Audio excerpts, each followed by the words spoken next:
The diseases of attitude.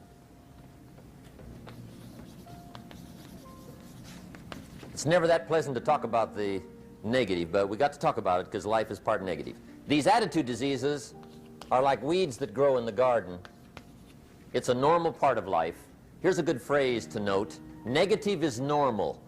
It's not successful, but it's normal. It's part of life. And here's the next key, in my opinion. You must learn to handle the negative. Don't ignore it. Handle it. Now, I know some people teach the other way. And listen to them, and listen to me, and then make up your own mind. Right? Don't be a follower. Be a student. But I say you got to handle the negative. You don't have to live in it. You don't have to dwell on it. But you do have to handle it, my opinion. I know some people teach, just turn your head real quick and say, there's no weeds, there's no weeds, there's no weeds. They'll take your garden. So you've got to handle the negative. Here's what part of it is. It's called the Great War Between Good and Evil. Mr. Reynolds and I are working on a new book this year called The Great War Between Good and Evil. And there is a war on. The minute you were born, you got involved in the war between good and evil, between darkness and light, between negative and positive, between evil and good, between tyranny and democracy, between weeds and human activity. I mean, the war is on. If democracy sleeps, guess who never sleeps? Tyranny. In the absence of light, guess what's automatic? Darkness. If good does not arouse itself and become active, guess what moves in? Evil. It's a war. A mental war, a physical war, a financial war, between enterprise and ease, between accomplishment and failure. It's a war. That's why there's an Old Testament phrase that gives the best advice for human activity when it says, 6 days labor, 1 day rest. Now, I'm sure we've taken that to mean, don't work all 7 days, take one off. Here's what it also means, only take one off. Or you're liable to lose the war. Now, we've got it down to 5 and 2, and maybe that's not too dangerous. I don't know. If God would have thought of 5 and 2, he might have made it 5 and 2. I don't know. You can't think of everything. But here's what it does mean. Enterprise is better than ease. If you rest too long, the jungle overtakes the village. Now, here's the good news about the war between good and evil. Evil is no match for good, but good must be active. Weeds are no match for human activity, but if you stand still, how far in will they come? All the way. They'll grow right up around your shoes. But if you get busy, how far back can you take them? As far as you wish. They're no match, but you must be active. That's why the 6 and 1. Make sure you're not losing the war by taking off too much. Guess what the average years are after retirement? 6. 6. Which means don't retire. Your chances are too slim. Okay. The war between good and evil, the weeds. You got to make sure you recognize the negative, handle it, deal with it, and then go on. Let's make a list of the diseases of attitude that can wreck all your chances to do well. One of the words that destroys everything is called neglect. Neglect. And I found this out. A week of neglect could cost you a year of repair. It isn't worth it. So what to be on the lookout for? Here's the list. If you were making it, you'd have the same list I've got. Right? We're not covering anything new tonight. This is a reminding session, not a teaching session. But it doesn't hurt to go over it again. Here's the list. Attitude diseases. Number one is indifference. The shrug of the shoulder. The guy's not even concerned. He's just drifting. This is called the mild approach to life. A disease known as mildness.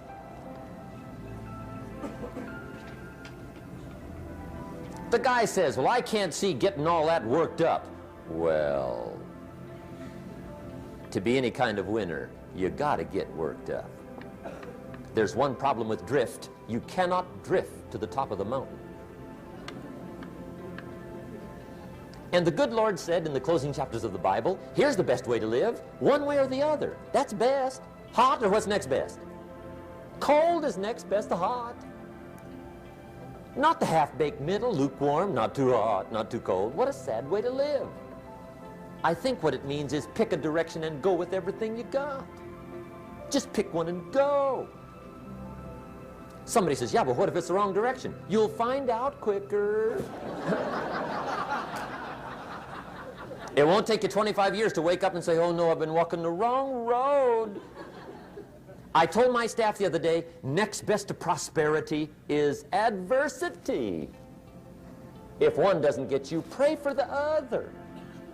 We all do better from one of two reasons, inspiration or desperation. And I don't wish anything bad on you tonight, but if you're not inspired, I hope a wagon comes down your rut. Whatever it takes to get you to try harder, read more, set your goals, and go for it. Somebody asked me one time, what quality would I pick if I wanted to work with somebody? And you know what I picked first? Number one, strong feeling.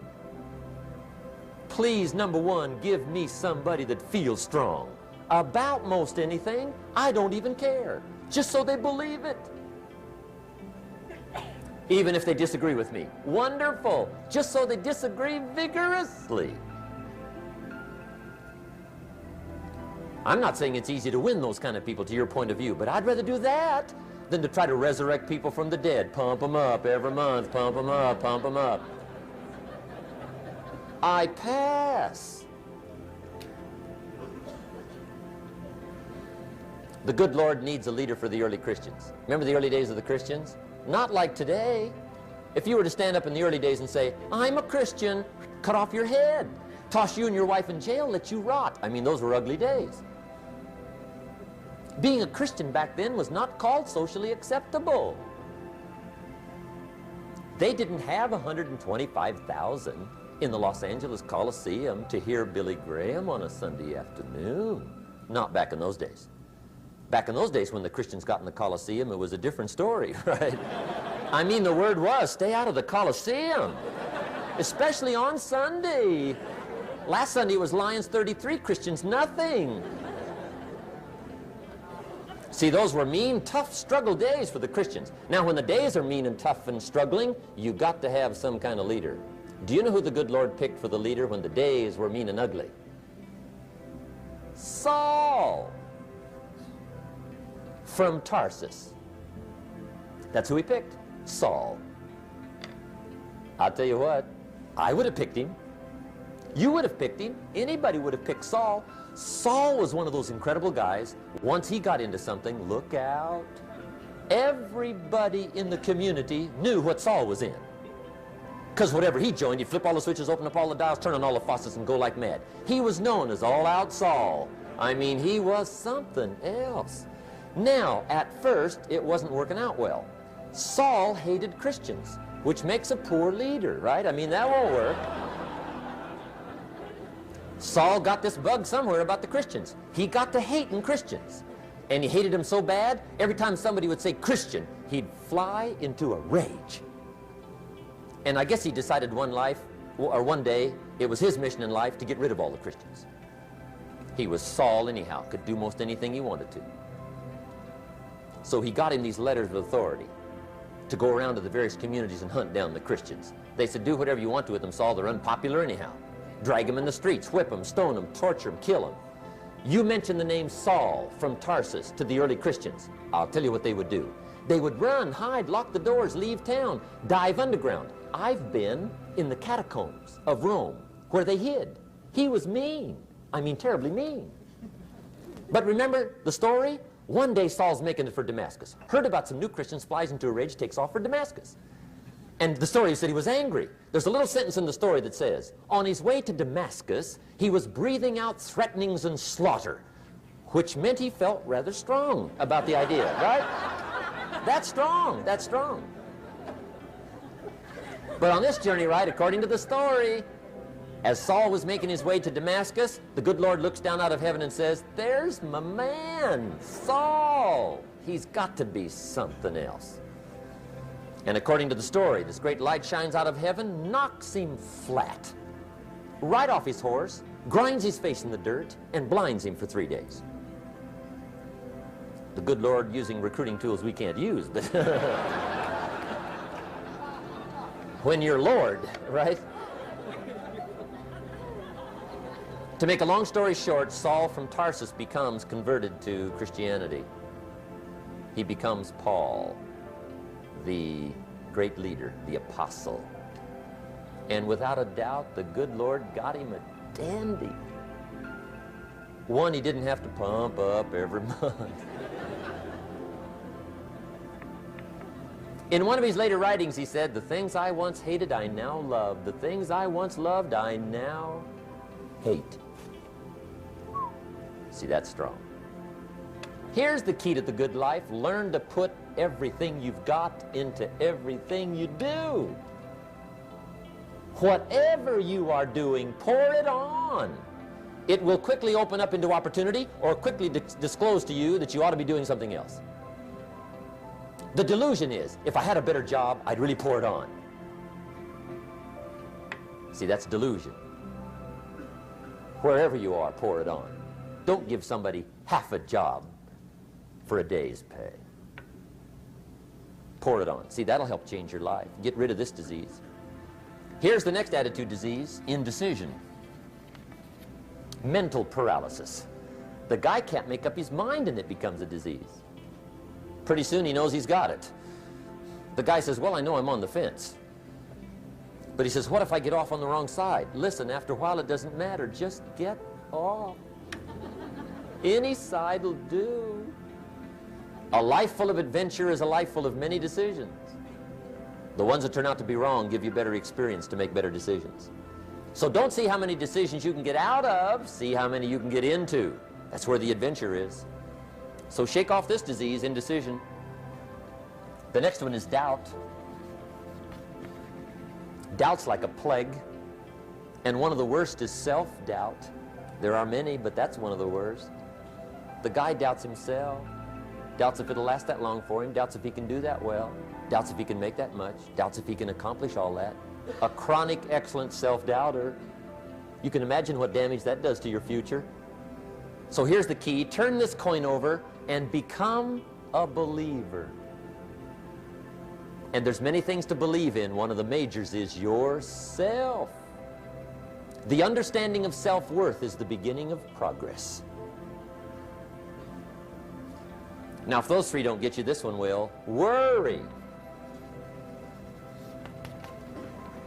That's a devastating disease. Worry. Worry causes health problems, social problems, personal problems, family problems. It's devastating. Worry long enough, it'll drop you to your knees. Could reduce you to begging. I know how bad this one is. I used to have it bad. I used to be known as a super worrier. Not a super warrior. No, super worrier. My family wished I'd have been a warrior. I got those years to make up for. But I'll tell you what. My advice to you is do what I finally did on worry. Give it up. Who needs it? I'm not saying it's easy. I'm saying it's worth it. It took me almost 1 year to kick the worry habit, and it was not an easy year. It was one of the toughest years I ever spent, but I finally got that monkey off my back. And I discovered you could live the most incredible life free of worry. Not free of challenge, not free of difficulty, free of worry. I learned how to do it, and you can. Here's the next attitude disease. Over caution. Some people never will have much. They're too cautious. Now, you can also be too reckless, but you can also be too cautious. This is called the timid approach to life. And my caution was always the risk. Risk used to drive me right up the wall. I used to say, what if this happens? It's called the language of the poor.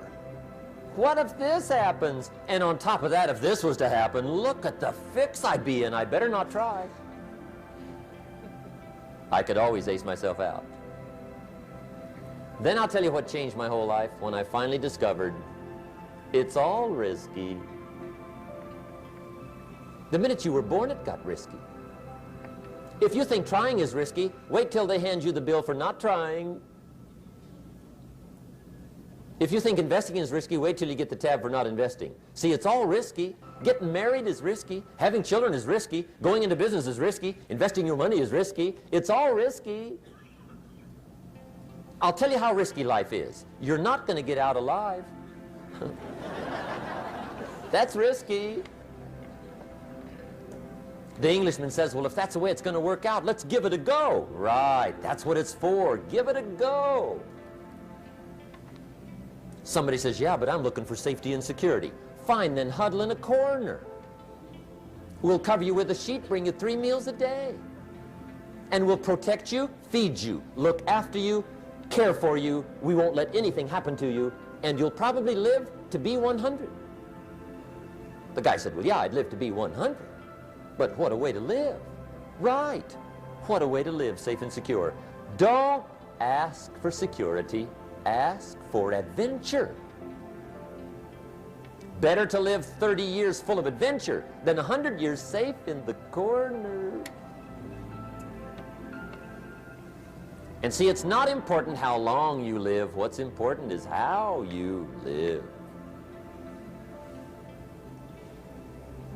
Here's the next attitude disease. We're almost through with this motley list. In fact, we're almost through. Hang on. The next one is pessimism. Pessimism, the deadly disease of always looking on the bad side, the problem side, the difficult side, checking all the reasons why it can't be done.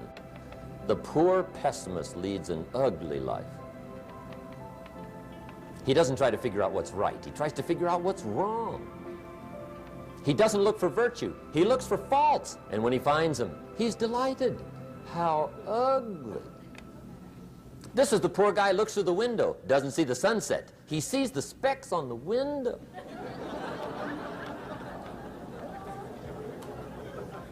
And this is the poor guy, right, who rushes up, takes such leave of his senses. This guy rushes up and he says, I've got 5 good reasons why it won't work. He's so dumb he doesn't know all he needs 1. He's got 5.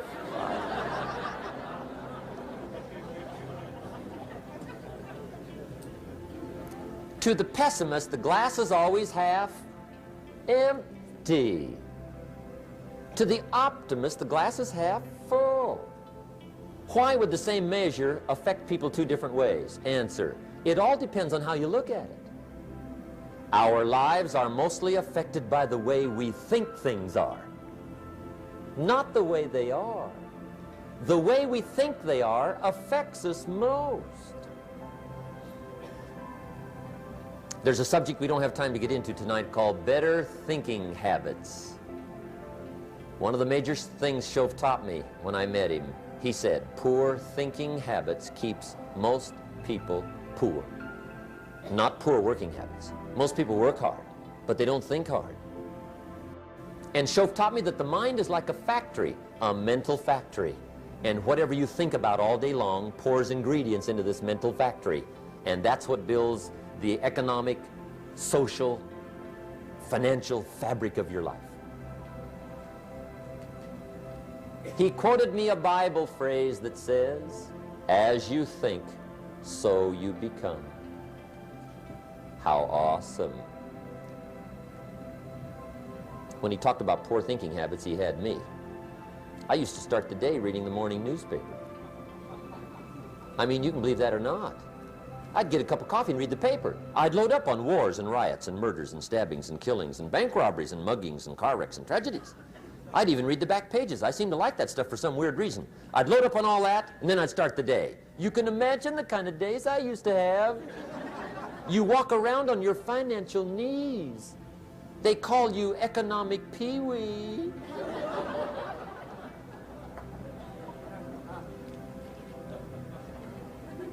The guy says, I want to be a great leader. Wonderful. The first thing we do is follow him to his house. When we get there, we walk in and check his library, number one. Somebody says, well, why check his library? The reason is because what a man reads pours massive ingredients into his mental factory, and the fabric of his life is built from those ingredients. You would not believe what some people have got in their house to read. You would not believe. One of the best dressed up words I know for a lot of it is trash. Can you imagine dumping a barrel of trash into this mental factory every day and coming out with a rich, dynamic, positive life? It can't be done. You might as well try making a cake with cement. The kids back in Danbury, Connecticut, high school, they're asking me questions one day. I'm talking to the kids. Kids got good questions these days. One of them said to me, Mr. Rohn, how do you build the good life? I said, it's simple. It's not easy, but it's simple. Here's how you build anything. Select the right ingredients, keep out the wrong ingredients, and it starts with thought. Everything starts with thought. So you must be wise and careful what you think about, because that starts everything. You got to be wise and careful. I asked the kids, what would happen if somebody dropped sugar in my coffee? They said, well, you'd be okay. I said, what if somebody dropped strychnine in my coffee? They said, well, you'd be dead. I said, correct. Lesson one, life is both sugar and strychnine. You gotta be careful. I said, what if my worst enemy drops in the sugar?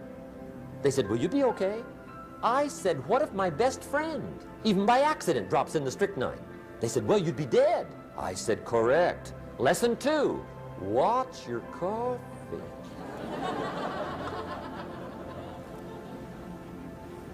You got to be careful. See, it doesn't matter who hands you the bad stuff.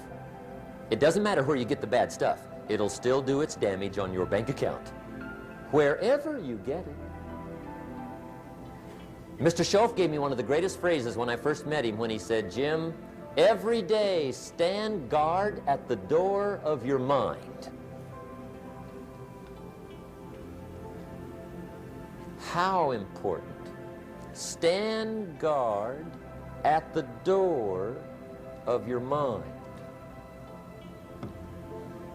And you decide what goes into your mental factory. Don't let anybody just dump anything they want to in your mental factory, because you've got to live with the results. Okay, here's the last disease, and we're through with this list. In fact, we're almost through. Hang on. The last subject is very brief. The last disease, but this one is deadly. Engage in this one, indulge in it even slightly, and you might as well forget the future, because it's going to forget you. Complaining, crying, whining, griping, a Bible word called murmuring. See, that'll ace your future. Spend 5 minutes complaining, and you have wasted 5. And you may have begun what's known as economic cancer of the bone. Surely they will soon haul you off into a financial desert and there let you choke on the dust of your own regret. I hope I said that well, so you won't forget. It's a deadly disease. If you don't think it's bad, ask the children of Israel of Old Testament fame.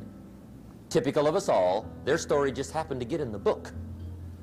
Story says, children of Israel were slaves. God performed a series of dazzling miracles and got them out. And now they're heading for the promised land. Remember the story? Heading for the promised land. Tragedy of the story, they never got there. Reason. From day one, they started to complain. They griped about the water. They griped about the weather. They whined and cried and griped about the food. They griped about the leadership. They whined and cried because it was too far, too cold, too hot, too difficult, too miserable. I mean, they whined and cried for years. Finally, God said, "I've had it, trip canceled." Or something like that. The story says they died in the desert, never got to the promised land. Which I think means two things. Indulge in this long enough, you get your future canceled. And I guess it also means even God himself can only take so much.